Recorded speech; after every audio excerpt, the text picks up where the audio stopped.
La comunicación, según Stanton, Edsel y Walker, es la transmisión verbal o no verbal de información entre alguien que quiere expresar una idea y quien espera captarla o se espera que la capte. Los elementos de la comunicación son el receptor, emisor, mensaje, contexto, código y canal. También hay que tener en cuenta que en la comunicación se puede dar un ruido, por lo que algunos autores añaden este séptimo elemento. El ruido es cualquier factor que impide que el mensaje llegue correctamente a su receptor, es decir, cualquier cosa que obstaculice la recepción, interpretación y respuesta al mensaje. El ruido puede ser interno o externo. Si la comunicación se da a través del lenguaje hablado o escrito, es verbal. Si se da por medio de símbolos, señas, gestos, sonidos, es no verbal. Durante el proceso de la comunicación intervienen varios factores que deben cumplir ciertas funciones para que el intercambio de la información sea exitoso. Dichos elementos son: emisor. Se define al emisor como el sujeto o fuente que comparte la información o mensaje. Este sujeto puede ser un ente animado o inanimado, ya que la única cualidad que necesita para transmitir un mensaje es la capacidad de suministrar algún tipo de información al receptor valiéndose del uso de un canal. Receptor. Se entiende por receptor al individuo o artefacto encargado de recibir el mensaje compartido por el emisor. Es la persona, ser o máquina que descodifica o recibe el mensaje. Este mensaje únicamente podrá ser entendido si el emisor y el receptor comparten el mismo marco de referencia, contexto o códigos. Canal. El canal es definido como el medio por el cual es transmitido un mensaje. La información siempre requiere viajar por un canal para ser emitida o recibida. Los canales más comúnmente utilizados son el papel, la televisión, los medios digitales, la radio, entre otros. Ruido. Se entiende por ruido a cualquier señal que interfiere con la transmisión regular de un mensaje entre emisor y receptor. En este sentido, una persona que interfiere en una conversación entre dos personas puede ser considerada como ruido, ya que es un agente externo que está interrumpiendo el proceso de transmisión de un mensaje. Retroalimentación. La retroalimentación es la respuesta que el receptor da al emisor después de haber recibido un mensaje de manera exitosa. Es el elemento que permite que una conversación sea fluida entre dos o más partes. El emisor siempre cambiará el mensaje de acuerdo a la retroalimentación que reciba por parte del receptor.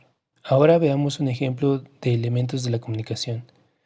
Un maestro entra al salón de clases, saluda a los estudiantes y les dice: hoy habrá una evaluación sobre las tablas de multiplicar, así que saquen una hoja para anotar. Espero que hayan estudiado. Emisor es el maestro. Receptor, los estudiantes. Mensaje: habrá una evaluación sobre las tablas de multiplicar. El código son palabras, un lenguaje verbal. El canal, el aire. El contexto, un salón de clases. Ahora veamos cómo podemos tener una conversación efectiva en el salón de clases. Para esto debemos tomar en cuenta los factores que inciden en el proceso comunicativo.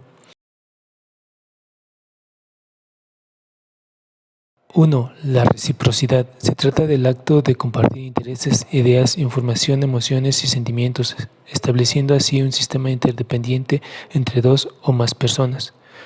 Por ejemplo, una profesora puede informar a los alumnos sobre la actividad integradora y la rúbrica para evaluar dicha actividad.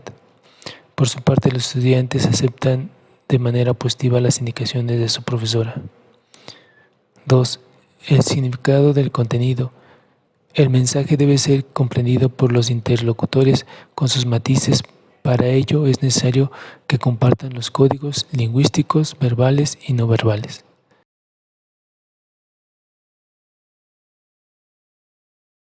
3. Relaciones interpersonales.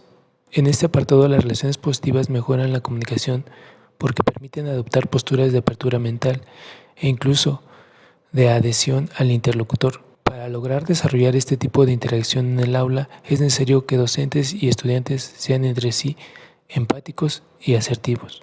Ser empático es entender los sentimientos y motivaciones del otro. Eso no quiere decir estar de acuerdo con su postura o punto de vista. Sin embargo, la empatía es el camino para la asertividad. Por ejemplo, un estudiante le dice a la profesora que ha tenido un problema familiar, por lo cual faltó la clase anterior y quisiera entregar la tarea de ese día. La profesora lo escucha y dice que entiende lo sucedido y le recuerda que los trabajos no entregados en tiempo tienen 5 décimos menos, como está establecido en las reglas de la clase. Todos estos elementos hacen que la comunicación sea efectiva en el aula, es decir, lograr que quien transmite el mensaje lo haga de modo claro para su interlocutor, sin que genere confusión, dudas o interpretaciones erróneas. Podemos concluir que la comunicación no es un proceso perfecto, que hay alguien diciendo algo a otro y existe una serie de barreras que interfieren en el proceso, y por eso el mensaje suele llegar deformado al receptor o no llega. Pero también hay múltiples barreras, por ejemplo las del entorno, que afectan la comunicación con todo el grupo, y las personales, que actúan en cada individuo aisladamente. Los profesores somos los expertos responsables de guiar ese aprendizaje, pero no olvidemos que los alumnos son los personajes centrales de la comunicación. Es por lo que es importante entender que estos procesos requieren del aporte y participación del grupo. Este tipo de relaciones son las que generan los procesos de aprendizaje más gratificantes y enriquecedores.